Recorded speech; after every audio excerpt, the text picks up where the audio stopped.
639 pieces of wreckage are recovered from the sea. 639 pieces that only deepen the mystery of a deadly plane crash. All right, a little bit more to the right. There.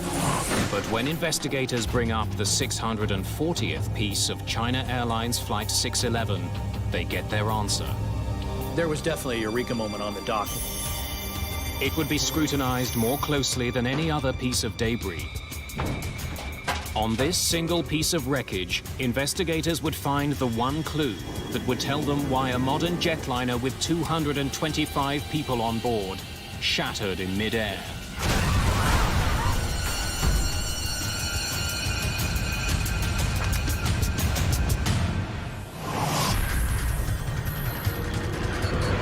Mayday, Mayday.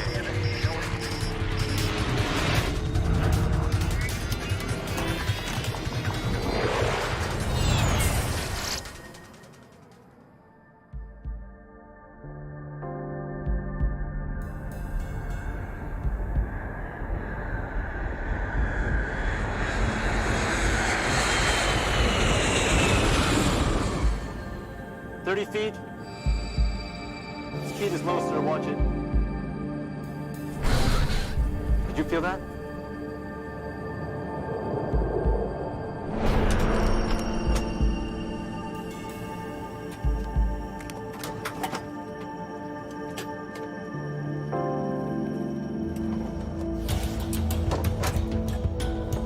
Highway control, descend and maintain Echo Foxtrot 126, mid-air 608. May the 25th, 2002.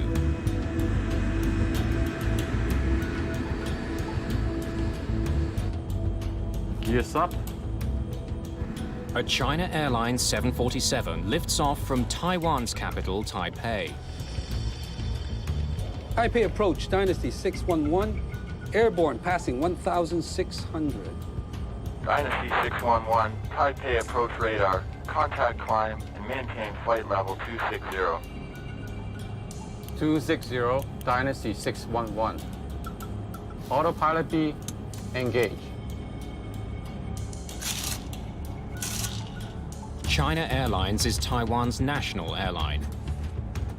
There are 225 people on board Flight 611. Today's flight is a short one, 1 hour and 40 minutes across the Taiwan Strait to Hong Kong. This route is one of the most widely traveled on the planet. It makes so much money, it's called the Golden Route. Ladies and gentlemen, the fasten seatbelt sign has been turned off. For your safety, we do recommend that you keep your seatbelt fastened at all times while seated.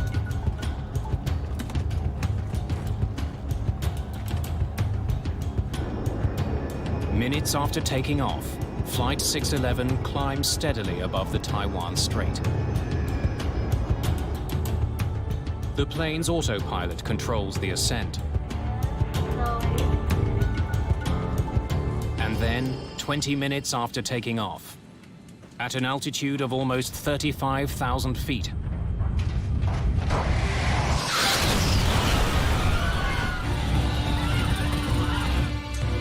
at Taipei Area Control, the flight vanishes from radar. Dynasty 611, Taipei.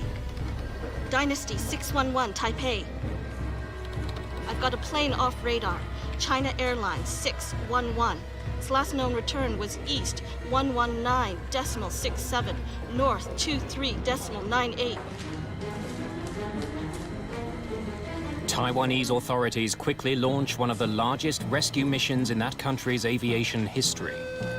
本时段备勤同仁，本时段备勤同仁，请立即至值班室集合。科研麻，你帮我。海顺动幺，海顺动幺，呼叫远方动幺，听到请回答。我是同时下达。I gave a clear order that the priority would be searching for whoever was still alive, then bodies, and then, only then, wreckage. 务必全力以赴。 More than 1,000 people take part. Fishing boats, the Coast Guard, and Taiwan's military race out to sea. Flight 611 was 55 kilometers from the Taiwanese shore, just north of the Penghu Islands, when it disappeared.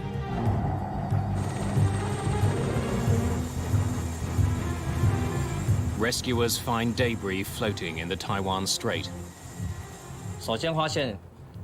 First thing we saw was a great amount of wreckage, including landing gear wheels, napkins, knives, and forks. Wreckage from the plane is spread far and wide. Some items are found on land more than 100 kilometers away in central Taiwan. As the rescue effort continues, Taiwan's Aviation Safety Council begins its investigation into the crash of the 22-year-old plane. 747-200 delivered August 2nd, 1979. Kay Young is the managing director of the ASC. He'll be leading the investigation. We're setting up a command post in Penghu Island. Let's go. China Airlines have had very, very poor safety record. As a matter of fact, it was considered one of the worst in the world. Typically, it had like one major accident every 4 years. This particular investigation was by far the most difficult one. And one of the reasons why was it's in the ocean floor. The search for survivors goes on around the clock.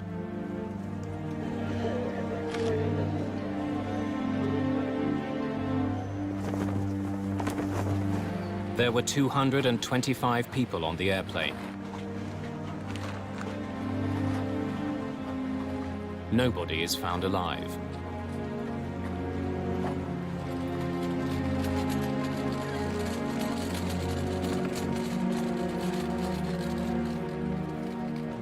The bodies are taken to the Penghu Islands to be identified and examined.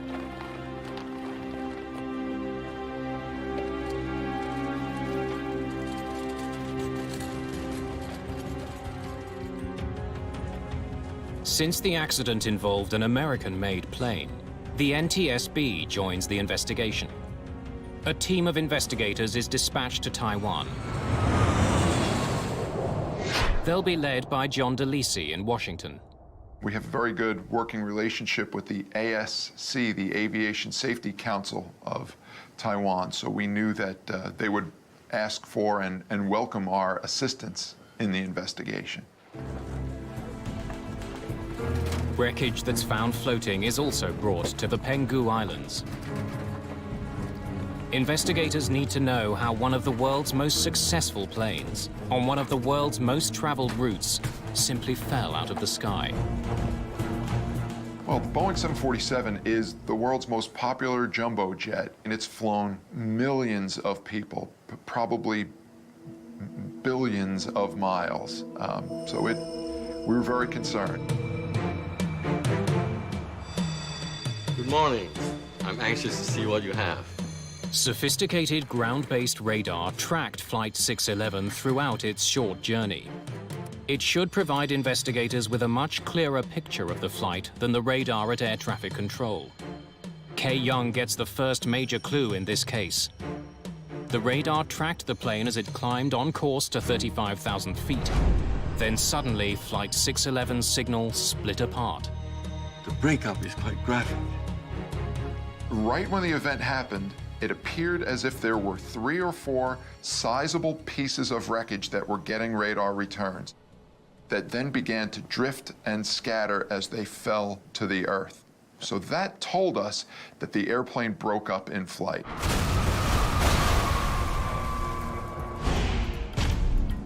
Investigators now must turn their attention to finding out what caused that breakup.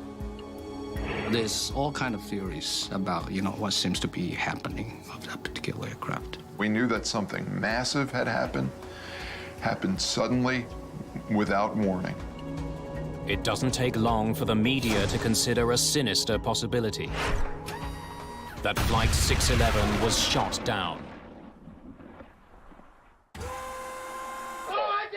China and Taiwan have a combative relationship. China has fired missiles towards Taiwan in the past. There's suspicion in the media that China shot down Flight 611. There were a lot of theories about, it was shooting down by enemy fire. Only 8 months earlier, a Siberia Airlines flight with 78 people on board was shot down over the Black Sea. It was accidentally hit by a missile fired from Ukraine during a training exercise. On the day of the China Airlines crash, China was conducting military exercises in the Taiwan Strait. But officials there insist no missile was launched towards Flight 611. None of the wreckage recovered so far has any of the telltale signs of being hit. And there's no evidence on radar that there was ever a missile heading for Flight 611. Once the evidence began to come in, it very quickly ruled out a missile, much the same way that it ruled out it being a mid-air collision. There were no other objects in the air near the airplane. Few things would cause a plane to break up in mid-air. One of the big ones is a bomb. Medical examiners check the bodies that have been recovered for burn marks and shrapnel. They find none. The plane's metal skin would be torn and curled in a very particular way if there had been a bomb on board. Investigators find no such damage on any of the pieces. But to rule out a bomb, they'll have to find more wreckage. I think that'll be it for floating wreckage. The team from the NTSB arrives in Taiwan. Morning, I'm Clint Crookshanks from the NTSB. Hello. Good to see you, gentlemen. I'm afraid we still don't have much. Clint Crookshanks is a structural engineer who knows the 747 intimately. I didn't have any preconceived notions. This was my first major accident working for the NTSB. We are not getting much from the floating debris. In-flight breakout. That's all we know. Taiwan's Civil Aeronautics Authority doesn't take any chances. They ground all of China Airlines 747-200 series planes until they can be inspected for mechanical flaws. This puts added pressure on investigators to find out what happened. Thank you for bringing these. To the NTSB, this accident seems to have a lot in common with one of the world's most studied plane crashes. That of TWA Flight 800, 6 years earlier. Like the China Airlines flight, it broke into pieces while still climbing. That plane crashed into the Atlantic shortly after taking off from New York. TWA Flight 800 was the biggest investigation the NTSB has ever done. Lasted about 4 years. The painstaking investigation uncovered a design flaw with the 747. Wiring near one of the plane's fuel tanks could spark and ignite the fuel in the tank. Investigators conclude that's what likely caused the crash. Investigators are struck by similarities between the two flights. Both were 747s. Both disintegrated without warning while still climbing. Both flights took off in very hot weather. The heat may have caused Flight 800 to explode. That plane sat on the tarmac with its air conditioning running. Investigators believe hot air from the air conditioner overheated the plane's fuel. The early evidence is pointing to a repeat of TWA Flight 800. So it looks really very, very similar. So therefore, our immediate focus was essentially the central fuel tank. 3 weeks after the crash, the Jan Steen, a sophisticated salvage vessel, arrives in the Taiwan Strait. It's equipped with divers, a diving chamber, and a remote-operated submarine, complete with sonar and video cameras. The NTSB were tasked with manning the recovery vessel and watching video screens from the ROV. Using sonar, investigators have located the wreckage of Flight 611 deep underwater. All right, to the right a bit. Clint Cruikshanks knows all the pieces that make up a 747, but he's never seen them like this. It was really quite a shock when I first saw pieces on the floor of the ocean. With only the lighting of the ROV to guide you, you would notice something that looked like an airplane part. The ROV would then circle around the part, looking at it from all angles. Cruikshank's job is to help the Taiwanese identify specific airplane parts among the wreckage. I think it takes a different kind of mind to be able to look at a mangled part and kind of straighten it out in your head to really determine where it comes from on the airplane. All right, a little bit more to the right. All right, go back. There, okay, that's definitely a piece of wing. Let's mark it. Once a piece is identified, its GPS coordinates get recorded. The GPS mapping tells investigators that the debris is spread out over 325 square kilometers. It will be difficult to track down specific pieces of the plane. 25 days after the crash of Flight 611, the plane's 2 black boxes have been found. One contains voice recordings of conversations in the cockpit. The other, data from the plane's flight computer. Either could hold the clues that will reveal what happened during the final minutes of the flight. If the answer is on the tape, investigators may not have to bring up more wreckage to the surface. The data is critical. Everybody ready? Investigators begin with the plane's cockpit voice recorder. They hope that the pilots will have said something to each other about an emergency on board. Welcome aboard, China Airlines. The recording begins about 10 minutes before the plane took off. 20. Preparations for the flight sound normal. Okay, after start checklist. After start, anti-ice. The crew checks all their systems and runs through standard checklists. Off. Off. It was very, very experienced crew. Both the captain and the first officers were quite seasoned. Dynasty 611, runway 06, wind 050 at 9 are cleared for takeoff. Clear for takeoff, Dynasty 611. Takeoff.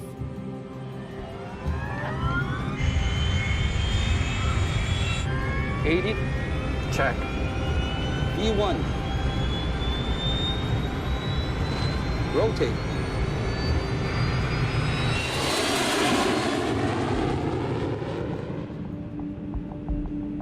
Flap 5. 1 green. Okay, flap up. Investigators listen to more than conversations. They also want to hear if the plane itself was making any unusual sounds. Noises on the cockpit voice recorder can either be audible spoken words that are recorded by a microphone, or they can be structural discrepancies that are picked up by the microphone. Taipei Control, send If anything, though, this cockpit is unusually quiet. Unit Air 608, reduce speed 210 knots. The captain seems relaxed. 200 knots, roger. Unit Airway 608. The microphones pick up the sound of controllers talking to other planes. Trans Asia 536, fly heading 050. Heading 050. In the moments before the disaster, nothing seems wrong. There are no unusual sounds. Now descend and maintain 250. The final words spoken in the cockpit are from Captain Yi Ching Feng. 2,000. He calls out the distance to their cruising altitude. That's followed by the sound of a chime, alerting the crew that they're nearing 35,000 feet. And then the cockpit microphone picks up the sound of the plane breaking apart. Half a second later, the recording stops. The cockpit voice recorder indicated that the conversation of the cockpit crew were totally normal, and all of a sudden just died. The recorders told us that something happened, but it wasn't enough to tell us exactly what it was yet. Many things had been ruled out by then, but we didn't have the golden nugget. We didn't have the real piece of evidence that told us what initiated the breakup of this 747. After the disappointment of the voice recorder, studying the wreckage becomes the only option for investigators. They focus their efforts on items that can either prove or disprove the link to TWA Flight 800. So we play a lot of focus on the wreckage observation and examination of the central fuel tank. On July the 12th, 48 days after the crash. Okay, whoa, whoa. A little to the left, please. Success. All right. That's definitely the central fuel tank. Okay, let's mark that. Let's bring that up.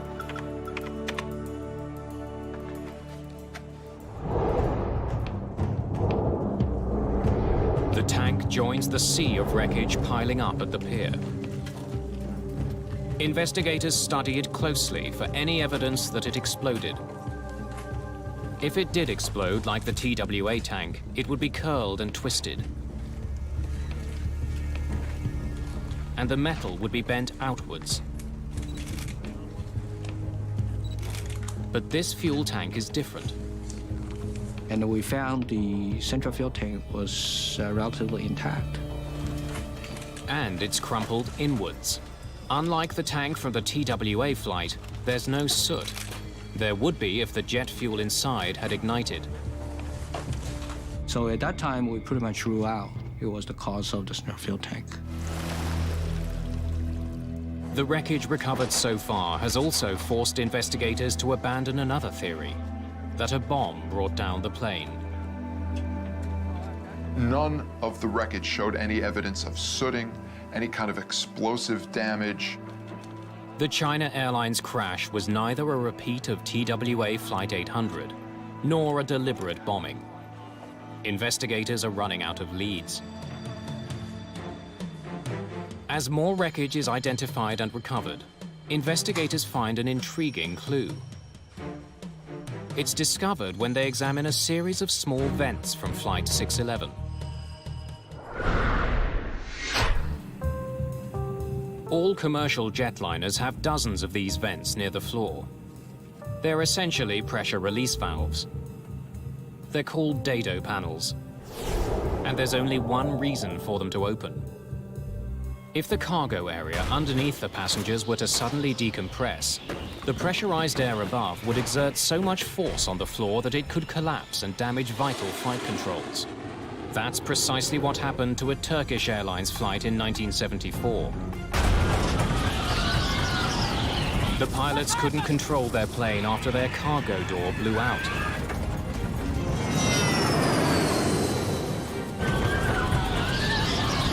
We've lost it! If the floor on that flight hadn't collapsed, the pilots may have been able to save the plane.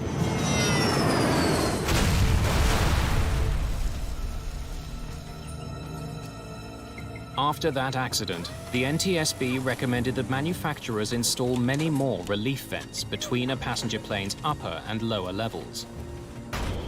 If there is decompression in the cargo area, the dado panels open automatically and release the pressure on the floor.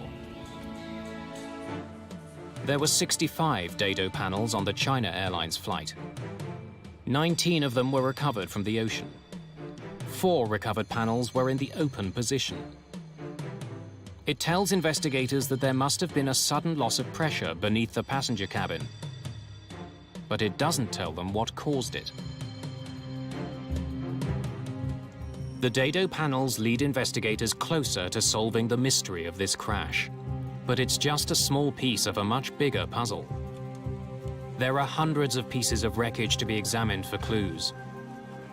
Kay Young now wonders if a few of those pieces might be able to tell him where the decompression originated.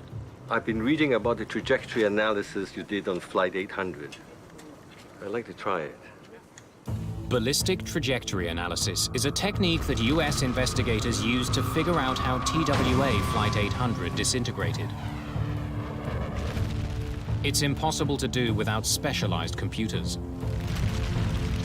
We figure that because it disintegrated in the midair, the ballistic analysis from which the NTSB did in TW-800 could be very, very useful to us to help us to analyze the trajectory of the flying debris. The analysis is based on a simple fact. The pieces that came off the plane first would be the first to hit the water. If investigators can figure out which pieces those were, they'll know where the trouble began. Radar that had been tracking the plane as it climbed also ended up tracking pieces of debris as they fell. The salvage workers have recorded the precise location of those same pieces of wreckage. Their logs could match a specific piece to its radar track. Investigators know the wind speed on the day of the crash, and they can obtain precise information about ocean currents. The last piece of the puzzle comes from the plane's flight data recorder. The plane's altitude, speed, and direction at the time of the breakup.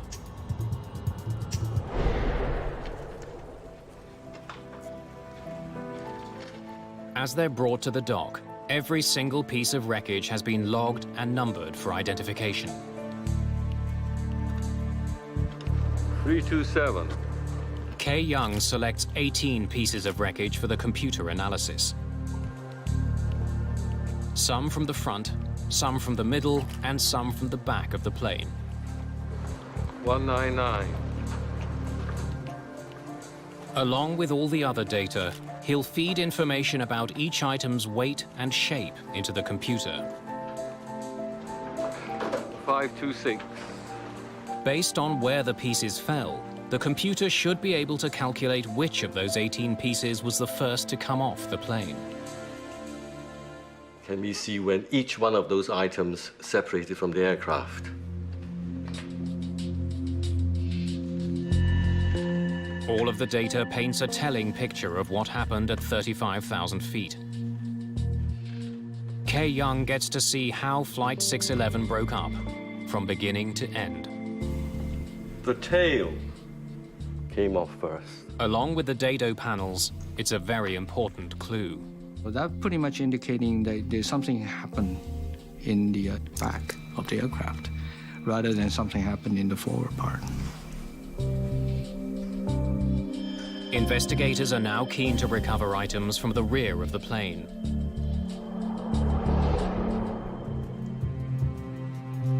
Hundreds of pieces of wreckage are piling up at the pier on the Penghu Islands. The NTSB sends metallurgist Frank Zakar to Taiwan to examine the wreckage. I was walking along the yard where the wreckage was placed, and at that time I walked up to item 640 and noticed that there were some peculiar areas of interest that I wanted to look at a little bit further.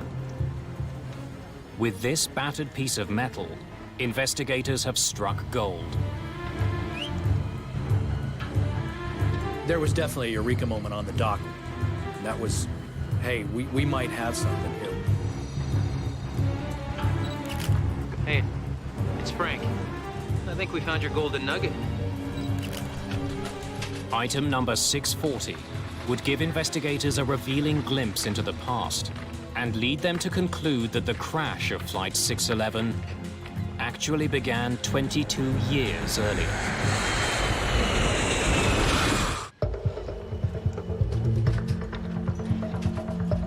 Let's get as many pictures as we can.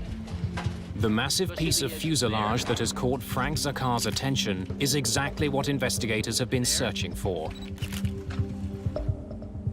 It includes a piece of the belly, the sidewall, and the rear cargo door. It's from the back of the plane, precisely where the analysis told them the breakup had begun. This piece of wreckage was highly unusual. It wasn't what we were seeing on all the other pieces, and it immediately drew our attention and drew the focus of the investigation. The way most of the metal is torn suggests it ripped apart violently in midair.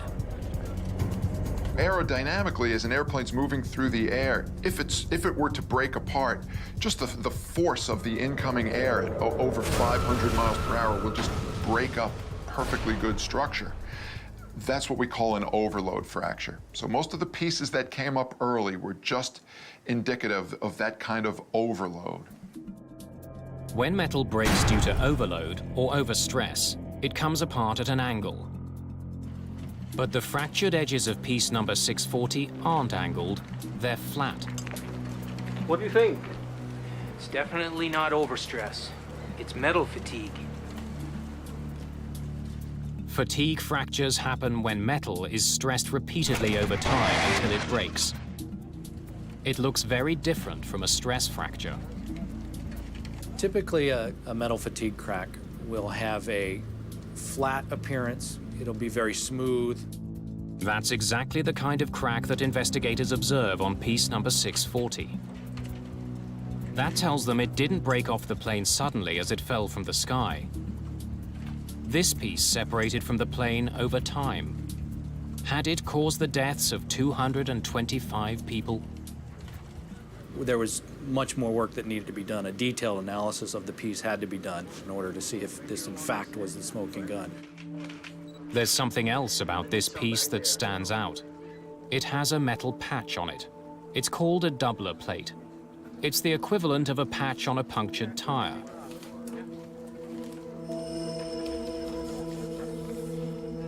It's not unusual to find numerous doubler plates on older planes like this one. A doubler plate is like a patch that you put over fuselage skin. If there were to be a tear or a blemish, a crack identified, you'd want to repair the fuselage back to its original strength, and one way to do that is to put a doubler plate or a patch right over the existing structure. At some point, this section of the 747 had been repaired. Investigators need to know why it was fixed and how that was done. We're looking for repair to the aft lower lobe. Whatever it was big. Investigators sift through 22 years of documents. But the records are sketchy.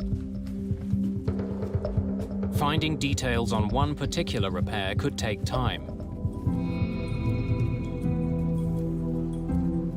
There's something about this particular doubler that catches Frank Zakar's attention. The outside of the fuselage contained longitudinal streaks that appeared to emanate from between the doubler plate and the skin. Something is leaking from underneath the metal patch. Was there a possibility that the skin had broken, cracked, and was there any fuel or air coming out from between the doubler and the fuselage? And that warranted further examination. Let's cut it from here to here and send this piece to Chongshan. In order to see what's underneath the doubler, a large section of piece 640 is sent to a lab. No evidence has been found of structural or mechanical problems with Boeing's 747-200 airplanes. Taiwanese aviation officials have no reason to keep the planes on the ground. The Chongshan Institute of Science and Technology is a military research facility.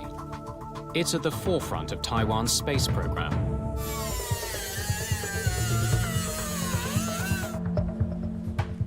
This is where investigators take a section of piece number 640 for a closer examination.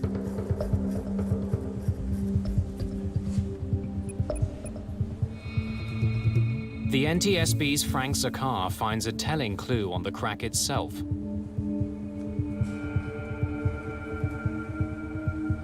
When I looked at the fracture surface, I found that this one specific area was covered with aluminum oxide, pretty much similar to rust on a car. Years of exposure to oxygen changes the color of metal. The discoloration tells investigators that this particular crack at the rear of the airplane has been there for a very long time. Then, when the doubler is finally removed, Investigators get a look at the aluminium skin underneath. They're intrigued by what they see. When we disassembled the doubler plate from the skin, we noticed that there were some fairly long gouge marks. This is beyond the kind of damage a doubler is meant to patch. That was an aha moment that we might have something here. The search of the plane's documents also pays off. The records contain a very short reference to a mishap 22 years earlier, when this plane was only 6 months old. Speed is low, sir. Watch it. Its tail scraped the runway while landing. Did you feel that? It happens when a plane lands or takes off at too steep an angle. It's called a tail strike. Dynasty 009, Hong Kong Tower. We observed smoke and sparks from your tail on landing.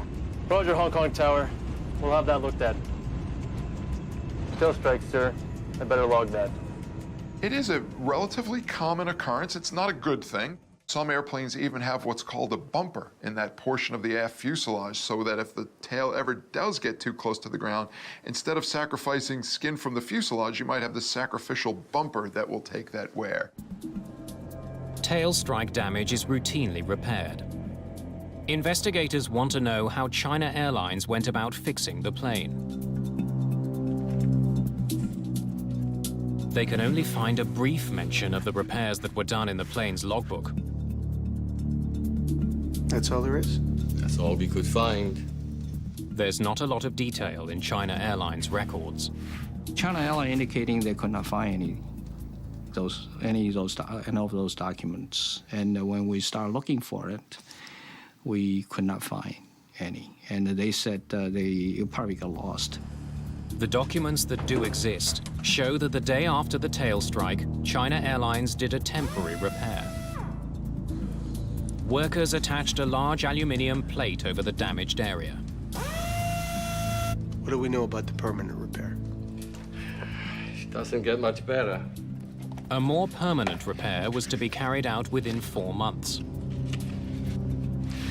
This is what we got. The maintenance records indicated that the permanent repair was done in accordance with Boeing recommendations in their structural repair manual. Evidence that we uncovered indicate that the repair was not done per the Boeing repair manual.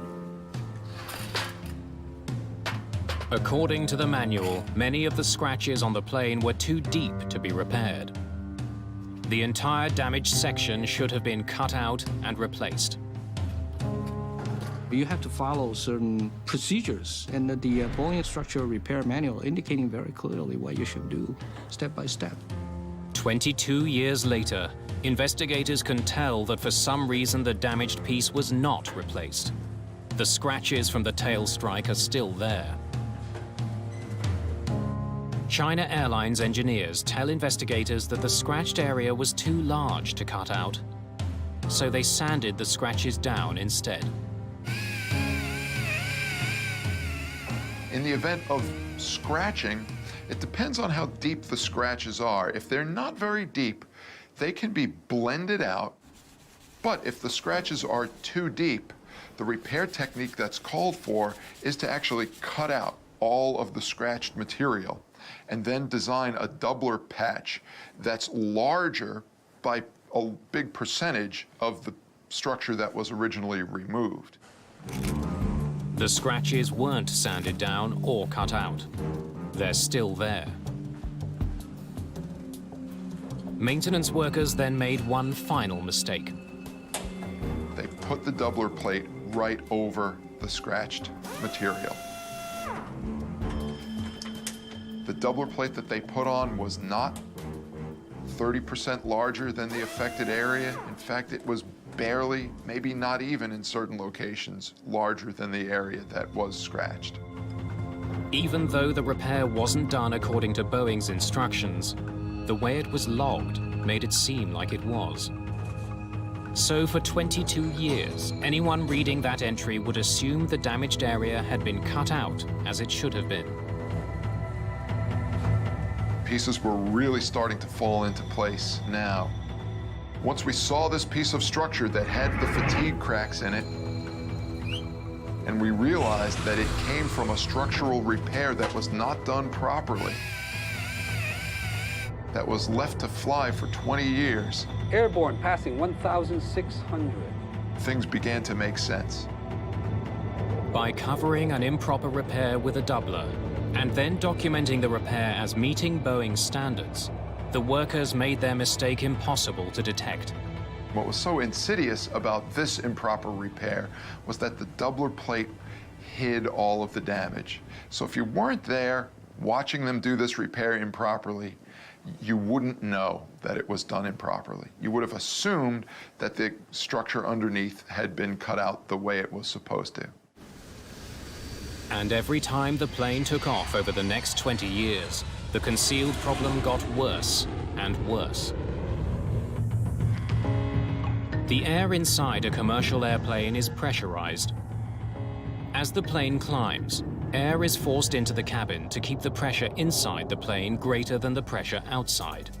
It's like inflating a tire. The inside air pushes against the plane's skin.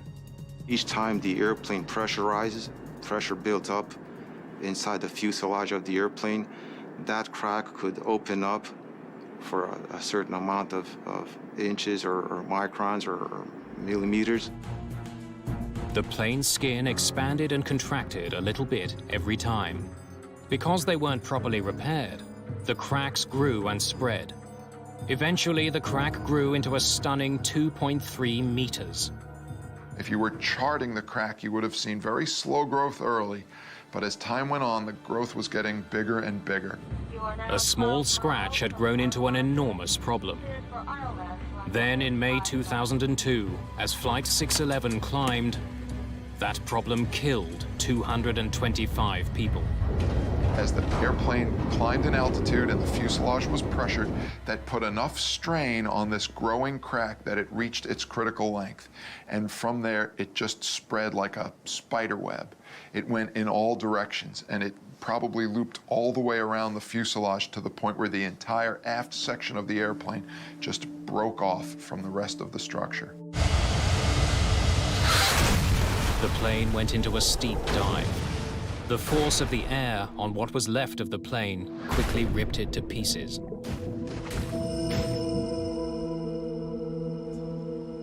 Investigators know that an unseen crack caused Flight 611 to break apart.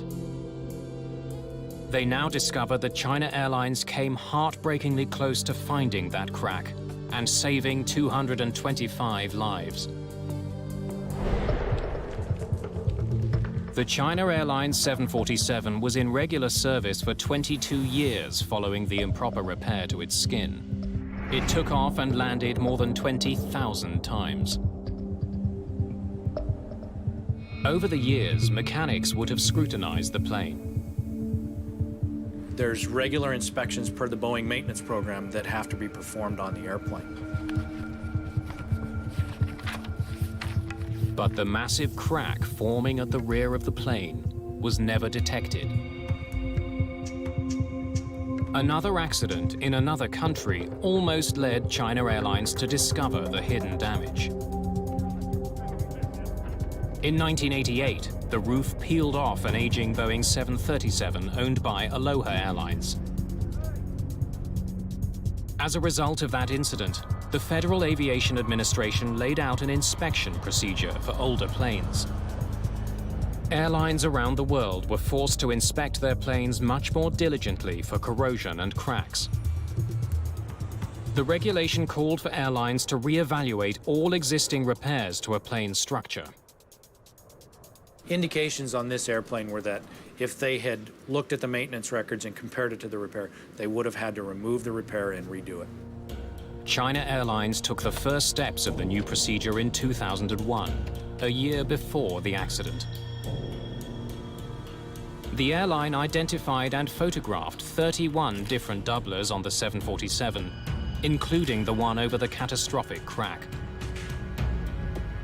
Those pictures show investigators that China Airlines overlooked a vital clue that could have warned them of the looming danger.